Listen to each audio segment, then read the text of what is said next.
కలవటం జరిగింది. మేము కొంతమంది మహిళలు, మా ఎక్స్-ఎంపీస్, అదేవిధంగా పోటీ చేసిన కొంతమంది మహిళా నాయకులు అందరూ కలిసి వారిని కలవటం జరిగింది.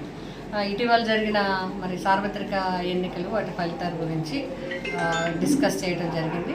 అదేవిధంగా పిఠాపురం నియోజకవర్గ పరిస్థితులు కూడా వారికి వివరించడం జరిగింది. వారు కూడా చెప్పడం జరిగింది, రాజకీయాల్లో గెలుపోవటంలు అనేది సహజం. ఇప్పుడు వచ్చిన మనం ప్రజలకి చాలా మంచి కార్యక్రమాలు చేసాం. ప్రజలందరికీ అన్ని వర్గాలకి అండదండలుగా ఉండే విధంగానే మన సంక్షేమ కార్యక్రమాలు కానీ అభివృద్ధి కార్యక్రమాలు కానీ చేయడం జరిగింది.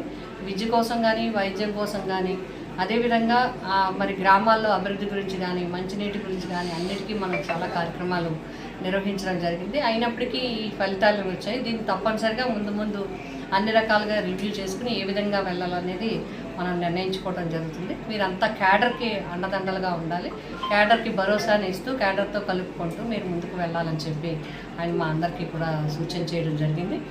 దాని మీద ఈరోజు మేము అందరం కూడా మళ్ళీ ఒకసారి పిఠాపురం నియోజకవర్గంలో కౌన్సిలర్స్, అదేవిధంగా సర్పంచెస్, నాయకులు, పార్టీ నాయకులు అందరూ కూడా రావడం జరిగింది.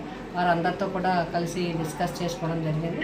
అందరం కూడా ఇప్పుడు ఏదైనా ప్రజలకు అవసరం ఉన్నప్పుడు మన అండదండలుగా ఉండాలి. ముఖ్యంగా గ్రామాల్లో కానీ పట్టణాల్లో కానీ వార్డుల్లో ఉన్న కార్యకర్తలు అందరూ కలిసిమెలిసి సమన్వయంగా ఉండాలి.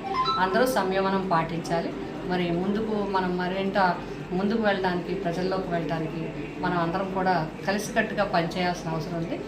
పార్టీ బలోపేతానికి మనం అందరం కలిసికట్టుగా వెళ్దాం, భవిష్యత్తులో కార్యక్రమాలు నిర్ణయించుకుందామని చెప్పి ఈరోజు అందరం కూడా మాట్లాడుకోవడం జరిగింది.